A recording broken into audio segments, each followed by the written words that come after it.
آپ کو سب کے بارے میں معلومات ہے، اللہ کے بارے میں کچھ نہیں جانتے۔ اللہ تم سے کیا کہہ رہا ہے؟ وما قدر اللہ حق قدری، تم نے اللہ کی قدر نہیں کی جیسا کہ قدر کرنے کا حق تھا۔ اپنے باپ داداؤں کا ذکر کتنی بار کرتے ہو دن میں، اور اللہ کا ذکر کتنی بار کرتے ہو؟ کتنا یاد کرتے ہو اللہ کو؟ اللہ کا ذکر کتنی بار کرتے ہو؟ بتاؤ کون کرتا ہے اللہ کا ذکر؟ دشمنوں کی غیبتیں تو کرتے ہو، خدا کا ذکر نہیں کرتے۔ حالانکہ ہر عبادت کی ایک لیمٹ ہے، لیکن ذکر اللہ کے بارے میں ذکرن کثیرا، اللہ کا ذکر کثرت سے کرو، اتنا کثرت سے کرو۔ اللہ کا کتنا کثرت سے؟ اللہ کا ذکر اتنی کثرت سے کرو کہ لوگ ذکر اللہ کو دیکھ کر تمہیں پاگل کہنے لگے، لوگ تمہیں مجنون کہنے لگے، لوگ تمہیں دیوانہ کہنے لگے۔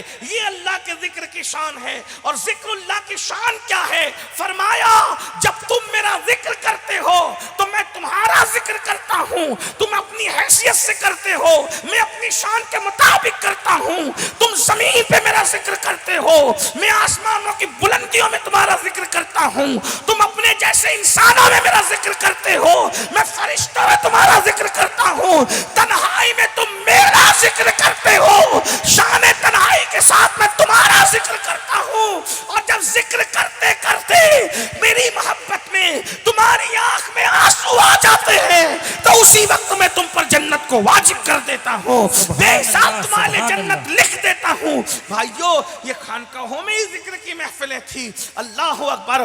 آج ذکر کدھر ہے؟ کہیں ذکر مجھے نظر نہیں آتا، شاید یہ میری کوہتا چشمی ہے، لیکن میرے بھائیو کہاں گئی وہ ذکر کی محفلیں؟ کہاں گئے وہ حلقے؟ کہاں گئے وہ دلوں کو صفائی کرنے کا طریقہ؟ اللہ للہ و انا الیہ راجعون۔ متاع دین و دانش لٹ گئی اللہ والوں کی۔ یہ کس کافر ادا کا غمزہ خوریز ساقی۔ اور ایک بات کہہ دوں، جس کو ذکر اللہ کی لذت مل جاتی ہے پھر وہ غیبت میں کبھی نہیں پڑتا، وہ چغلی میں کبھی نہیں پڑتا، وہ کسی کے ایک لیدے میں نہیں پڑتا۔ رابعہ بصری سے کسی نے کہا رابعہ تو اللہ کا اتنا ذکر اور عبادت کرتی ہے، شیطان تجھے کتنا ستاتا ہوگا؟